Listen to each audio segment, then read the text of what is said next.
Assalamualaikum warahmatullahi wabarakatuh.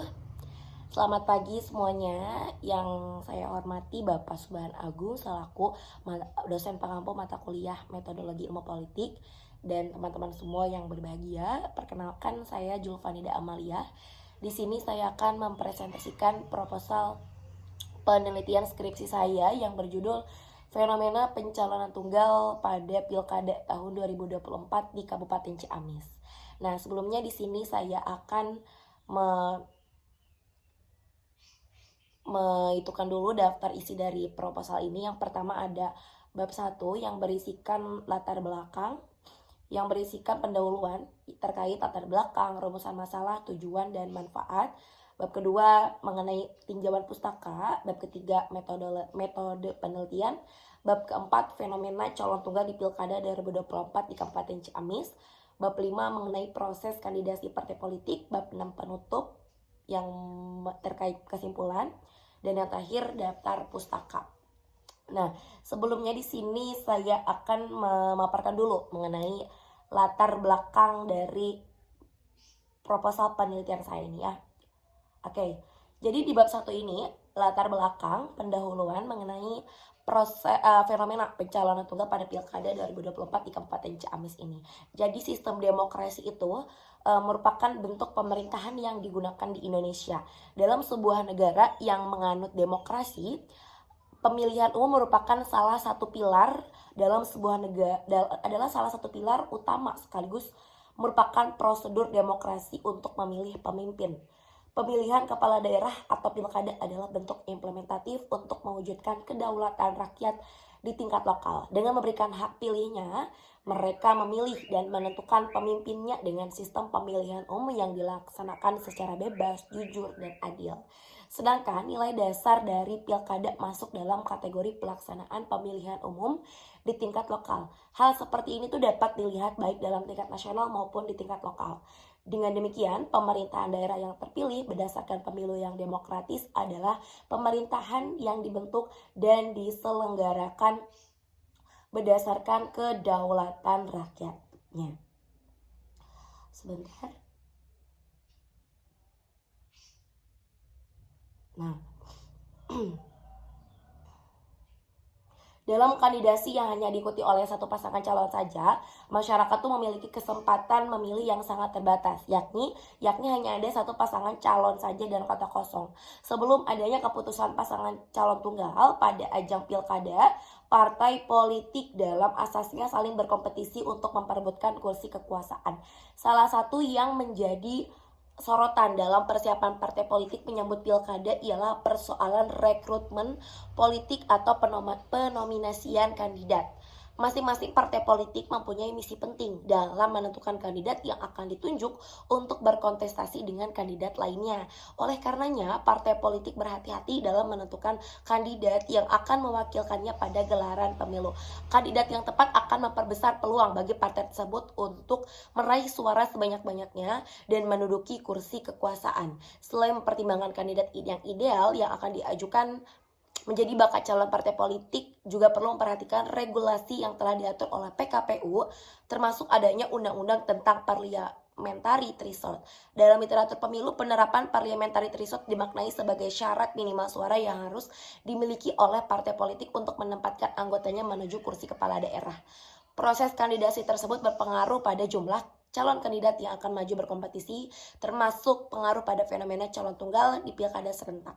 Awal kemunculan diperbolehkannya pasangan calon tunggal ini mengikuti pilihan kepala daerah serentak adalah pada tahun 2015 dengan putusan Mahkamah Konstitusi nomor 100 garis miring PUU 13/2015 yang ditindaklanjuti dengan ketentuan pasal 14 ayat 1 tentang peraturan Komisi Pemilihan Umum nomor 13 tahun 2018 tentang perubahan atas peraturan Komisi Pemilihan Umum nomor 14 tahun 2015 tentang pemilihan gubernur dan wakil gubernur, bupati dan wakil bupati, dan atau wali kota dan wakil wali kota dengan satu pasangan calon saja. Oke, lanjut. Di sini tuh saya akan menggunakan metode penelitian kualitatif. Nah, di Provinsi Jawa Barat ini yang resmi sebagai terdaftar sebagai pasangan calon tunggal itu hanya satu daerah saja, yaitu di Kabupaten Ciamis dengan pasangan calon Herdiatiana. Menariknya, pasangan calon tunggal ini mendapatkan 18 partai politik yang pengusung yang mendapatkan suara di parlemen dan non parlemen. Dalam sejarah pemilihan kepala daerah untuk pertama kalinya Kabupaten Ciamis memiliki calon tunggal. Dalam sejarah pemilihan kepala daerah untuk pertama kalinya Kabupaten Ciamis memiliki calon tunggal di pemilihan bupati pada tahun 2024 dalam pilkada serentak di Jawa Barat. Adanya keganjalan dalam pilkada serentak ini membuat masyarakat bertanya-tanya apa sebab dari tidak adanya calon lain yang maju sebagai calon petahana baik dari kandidat partai politik maupun independen di Kabupaten Ciamis tahun 2024. Apakah partai politik tidak dapat mencalonkan kader yang telah dipilih untuk berkontestasi, maka agar tetap bisa ikut berpartisipasi dalam pesta demokrasi. Di Pilkada Kabupaten Ciamis tahun 2024, partai politik yang gagal mencalonkan kader partai perlu melakukan konsolidasi dengan partai-partai lain. Akan tetapi pada kenyataannya di Pilkada Kabupaten Ciamis hanya mengusung satu pasangan calon saja. Pemilihan calon kandidat ini sendiri salah satunya merupakan praktik dari partai politik setelah adanya proses kandidasi yang mana partai politik memiliki pertimbangan sendiri untuk menentukan bakal calon ideal menurut mereka. Proses kandidasi partai politik memiliki dua bentuk, terbuka dan tertutup. Terbuka yaitu partai politik membuka demokrasi untuk siapapun yang secara sukarela ingin mendaftar menjadi pejabat publik. Sedangkan tertutup, ketua partai politik memilih pasangan calon secara langsung. Secara umum, proses kandidasi partai politik di Kabupaten Ciamis ini memiliki tahapan yang sama. Siapa kandidat yang dapat dinominasikan, yaitu semua warga negara Indonesia atau anggota partai politik. Dalam rekrutmen politik dapat diklasifikasikan berdasarkan tingkat inklusivitas atau eksklusivitas. Kedua, siapa yang menyeleksi yakni terkait lembaga yang menyeleksi kandidat, yaitu kandidasi ditentukan oleh pemimpin partai. Ketiga, di mana kandidat seleksi dari data tadi, partai politik di Kabupaten Ciamis memiliki proses tahapan dari kecamatan hingga kota. Bagaimana kandidat dinominasikan? Dalam tahap ini ada dua model yang kompromatif, yaitu model pemilihan dan penunjukan. Dari data yang telah saya temukan, ada dua model, yaitu konfrontatif. Dari data yang setelah saya temukan, mayoritas partai politik dalam proses penominasian kandidat melakukan model pemilihan. Akan tetapi terdapat keunikan yang berbeda dari partai lain, yaitu partai PDIP, di mana partai ini melakukan model penunjukan yang dilakukan secara langsung oleh ketua partai politik.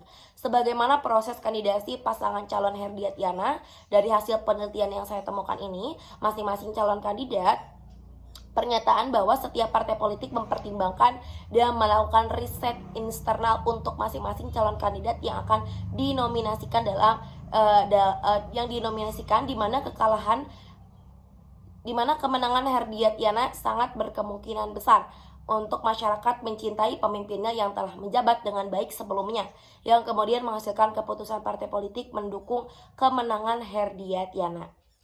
Sekian dari saya, terima kasih semuanya. Wassalamualaikum warahmatullahi wabarakatuh.